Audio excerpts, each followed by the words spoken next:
ang kapatid ng kanyang asawa ay tumakbo naman bilang barangay captain, pwede pa rin. Tama po? Tama po, pero pwede po ako mag-explain kasi puros lang kung tama o mali. Hindi, yun ang Hindi, kung mamarapati. Wala na. I am asking this question. This is just a premise. This is just a premise at meron po tayong... Okay, but what is certain, Mr. Speaker, is we allow the people to vote. And that is the primordial consideration of this proposal, Mr. bakit pa Speaker. po tayo nagpapasa ng batas kung pabayaan na lang natin yung mga tao? Tama po ba na ang utos ng konstitusyon sa Kongreso ay magpasa ng batas na magbabawal sa political dynasties? Tama po yun, Mr. Speaker. Hindi po ba sinabi ng konstitusyon na i-regulate lamang ito? Hindi rin po sinasabi na bigyan ng limitadong pahintulot, kundi malinaw na sinasabi ipagbawal ang political dynasties. Tama po ba ito? Yeah, full stop po. Ang sinabi po ng Constitution is to prohibit anti-political dynasty law as may be defined by law. Ang doon po yung definition is pagkarapatan na binibigay sa atin, mandato na binibigay po sa atin ng ating Constitution kung paano po natin to bibigyang buhay itong anti-political But it dynasty. should prohibit. Pero if I may be allowed, Mr. Speaker, pero siyempre, kung wala pong absent po talaga yan sa Constitution, babalikan din po natin yung intent ng batas na iyon. Tama po. Ang intent po ng batas na iyon, titingnan po natin kung paano po nagkaroon ng diskusyon ang mga framers ng Constitution. Sinabi po nila is hindi po complete absolute abolition, ito po ay regulation, Mr. Speaker, Your Honor. Ang intensyon nila ay pigilan ang konsentrasyon ng kapangyarihan sa ilang pamilya. Dahil Tama po ito yan. ang isa sa mga ugat ng korupsyon, patronage politics, kahinaan ng political parties at kawalan ng tunay na kompetisyon sa politika. Ito po yung arguments ng mga framers ng Constitution. Tama po yun, Mr. Speaker. Ang layunin ng probisyong ito ay buksan ang politika sa mas maraming Pilipino, hindi upang i-institutionalize ang kapangyarihan ng mga political clan. Tama po? Tama po yun.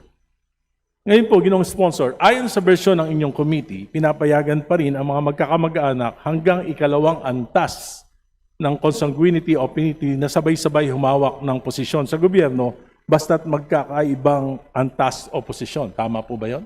Tama po yun, Mr. Speaker. Halimbawa, isang miyembro ng pamilya ay pwedeng tumakbo, manalo sa posisyon ng national, for example, senador. Halimbawa, si Senador de la Cruz. Tama po ba yun? Tama po, Mr. Speaker. At Maaari din yung po siyang matalo. ang kanyang anak ay pwedeng tumakbo at manalo bilang gobernador, makaupo bilang gobernador. Pwede po yun? Pwede rin pong tumakbo at matalo. Hindi, pero pwedeng maupo. Pwede pong manalo at matalo. O nga po, pwede nga pong, pag nanalo, mauupo. Tama? Tama So, po. sabay Pero sila. Tama po. Isang senador, isang governor. Tama? Tama Sabay po yun. sila. Pwede pong maging sabay, pwedeng hindi magsabay, pwedeng matalo yung isa Hindi sa nga po, kanila. kung mananalo, sabay sila, pwede. Kung yung frame of mind nyo po, ang gusto nyo Hindi po po, yun ang frame. Ang tinatanong ko lang po, simple lang. Kung sabay silang manalo, sabay silang makakaupo. Tama? hypothetically, posible mangyari po. Mr. Yes. Speaker. At nangyayari po yan. Tama Marami naman pong- po, Mr. Speaker. Marami pong, may senador po, mayor, ang asawa.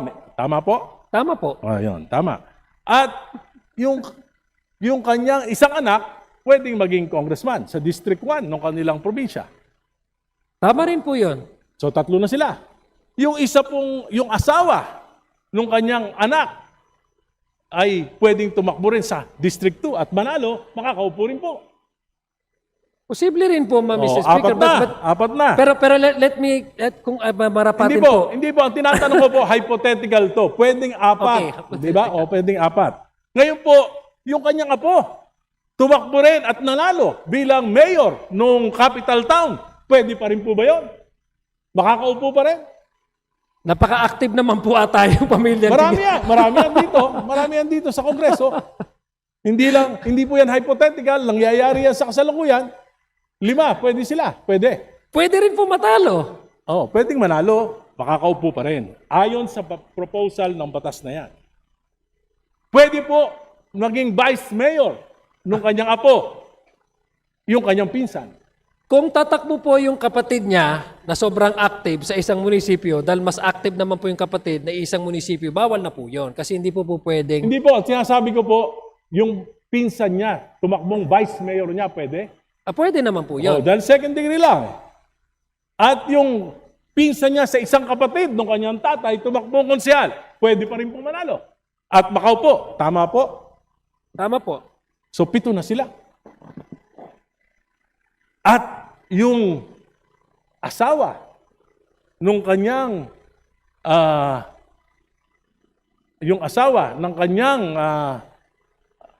ang kapatid ng kanyang asawa ay tumakbo naman bilang barangay captain. Pwede pa rin.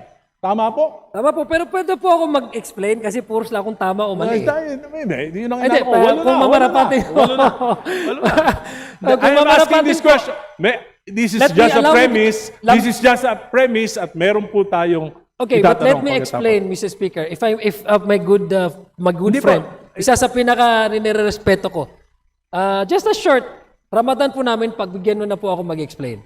Kung mamarapati po. All of these things are possible, Mr. Speaker. These are hypothetical. This can happen. This can be certain or it can be uncertain.